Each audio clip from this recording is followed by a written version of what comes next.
Makanan yang ramah pencernaan sekaligus kantong, ya jelas tempe dong. Proses fermentasinya membuat tempe jauh lebih mudah untuk dicerna. Soal gizi sih pasti nomor 1, karena terbuat dari kacang kedelai yang punya kandungan protein tinggi, yang berguna untuk memperbarui sel-sel tubuh kita loh. Dan siapa sangka, tempe asli Indonesia ini sekarang lagi jadi primadona di negeri Sakura. Yaps, Jepang. Di dunia perdagangan internasional, si kotak putih ini punya nama keren, yaitu kode HS 21069097. Ini adalah kode khusus untuk olahan kedelai fermentasi. Jadi kalau mau ekspor, jangan sampai salah kode ya, biar nggak nyasar.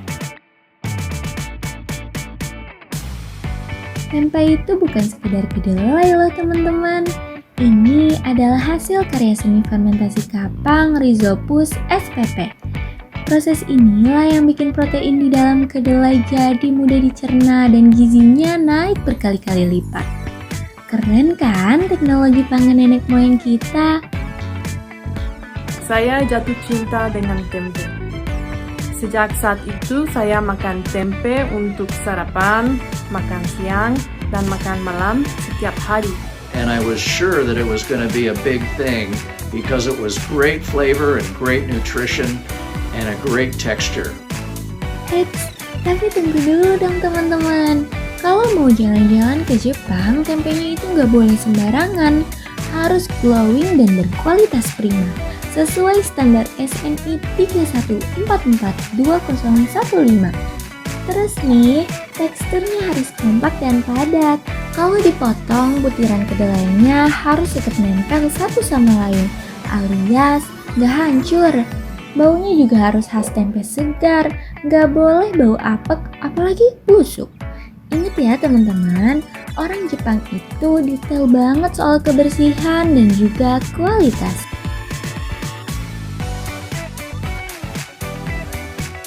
Nggak cuma glowing luarnya, isinya juga juara banget. Per 100 gram tempe itu mengandung 18,3 gram protein dan cuma 4 gram lemak.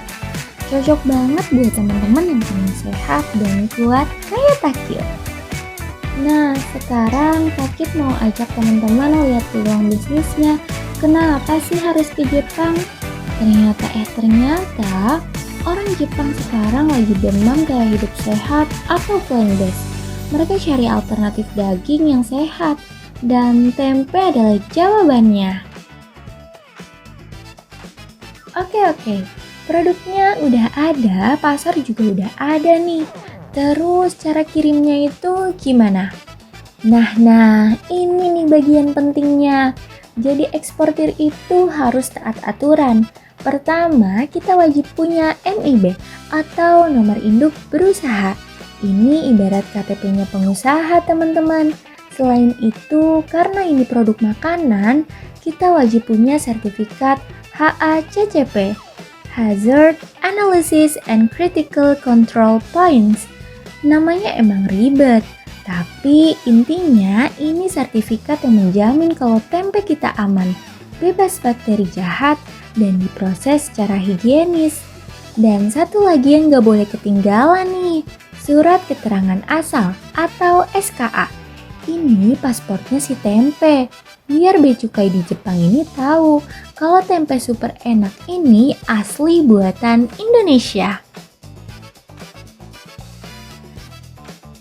Perjalanan ke Jepang itu kan jauh ya, bisa berhari-hari naik kapal laut. Terus gimana nih biar tempenya nggak busuk di jalan? Rahasianya ada di pembekuan. Sebelum berangkat, tempe harus tidur dulu. Dan caranya dengan dibekukan di blast freezer sampai suhu intinya mencapai minimal minus 18 derajat Celcius. Nah, tujuannya supaya proses fermentasinya berhenti total. Kalau misalkan gak dibekukan, nanti jamurnya tumbuh terus.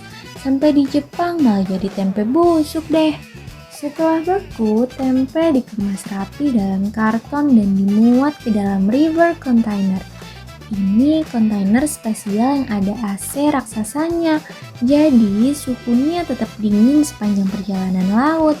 Sistem ini namanya cold chain atau rantai dingin. Wah, takut, pasti mahal ya modalnya.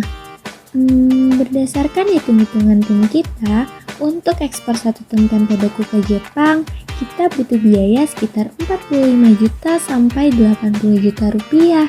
Itu sudah termasuk produksi, dokumen, sampai sewa kontainer dinginnya. Gimana teman-teman?